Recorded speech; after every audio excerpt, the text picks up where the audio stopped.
Dalam mengarungi liku-liku kehidupan, sering kali tantangan, ujian, dan musibah menghampiri secara tiba-tiba. Tidak sempat menunggu siap, kadang beberapa dari kita harus merelakan dirinya hidup mandiri karena ditinggal kedua orang tuanya. Ya, hidup sebagai anak yatim piatu bukanlah perkara mudah. Kadang seorang kakak harus mengurus adiknya sembari meneruskan amanat orang tua. Meski begitu, harapan akan selalu ada. Anak yatim berhak untuk sukses, berhak menggapai cita, dan berhak untuk berbahagia. Berikut secarik cerpen yang berkisah tentang harapan anak yatim. Harapan anak yatim. Tara menatap wajah gadis mungil yang tertidur pulas di pangkuannya. Tidak seperti biasa, baru pertama ini dia begitu sayang kepada adik kecilnya. Dulu, sebelum kejadian mengenaskan terjadi kepada orang tuanya, Tara sibuk bermain, sekolah di madrasah ibtidaiyah, hingga tidak pernah memperhatikan wajah polos yang lucu menggemaskan. Tangan Nirina, gadis kecil yang baru berusia 5 tahun, memeluk erat jemari kakaknya. Ada ketakutan kehilangan pada jemari mungil itu. Tidurlah Nirina, maafkan aku ya, telah membawamu ke dalam kesengsaraan, bisik Tara sembari mengelus rambut yang mulai lusuh karena semalam terkena hembusan angin malam yang ganas. Hidup ini memang ganas, tak berpihak kepadanya. Setelah kedua orang tuanya meninggal karena korban tabrak lari, kedua anak malang itu harus terlunta mencari kerabatnya di kota lain. Sebelum kecelakaan itu menimpa, ibunya pamit akan menghadiri pesta pernikahan keponakannya di kota sebelah. Jaga Nirina di rumah ya, bapak dan ibu ke rumah Bu De, sekedar ingin mengucapkan selamat menempuh hidup baru kepada mereka. Ucapan selamat menempuh hidup baru tak pernah tersampaikan ke hadapan kedua mempelai.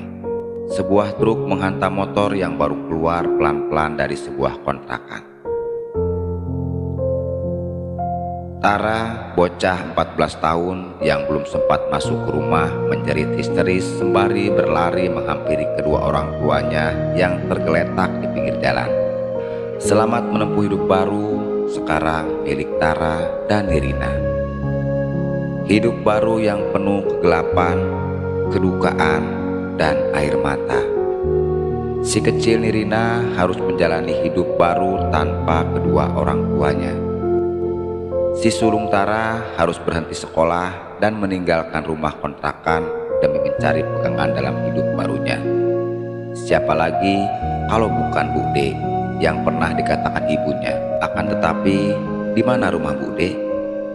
Di mana kakak sepupunya yang menjadi mempelai dan menempuh hidup baru penuh kebahagiaan? Keduanya menempuh hidup baru dengan jalur yang berbeda, dengan rumah yang berbeda. Kedua anak yatim piatu itu menjalani hidup baru di jalanan tanpa tembok penghangat, tanpa atap pelindung. Nirina menggeliat. Mas Tara, panggilnya pelan-pelan. Aku di sini. Tidurlah kembali. Nirina menatap kakaknya. Kita sebenarnya hendak kemana, Mas? Kenapa tidak di rumah saja nunggu ibu dan bapak? Ibu dan bapak sudah punya rumah sendiri di surga. Kita akan membangun rumah juga di bawah langit ini, seru Tara sembari menunjuk ke arah langit. Langitnya gelap, mana mungkin kita bisa membangun rumah? Tanyanya polos. Bisa Nirina, nanti Mas tunjukkan caranya. Kedua anak itu saling menatap. Ada gurat kebahagiaan di mata Tara yang dipancarkan untuk menghibur Nirina, walaupun itu hanya sebuah kebahagiaan dusta. Kedua anak malang itu melewati malam di emper musola sambil menyaksikan bintang yang berjatuhan. "Bintang, bahwa kami menemui ibu dan bapak di surga." Tiba-tiba terdengar suara lirih Nirina. Tara tak kuasa menyembunyikan kesedihannya. Matanya mulai basah, tetapi ketika Nirina menoleh ke arahnya, Tara kembali menyembunyikan kesedihan dengan tersenyum tipis.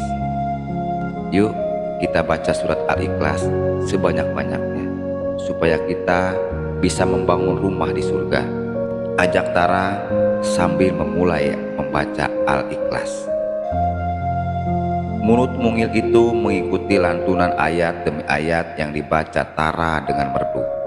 "Nirina, adikku, kamu satu-satunya yang menjadi alasan untuk aku membangun surga di dunia ini dan kelak di akhirat," gumam Tara sembari mengecup kening bidadari kecilnya.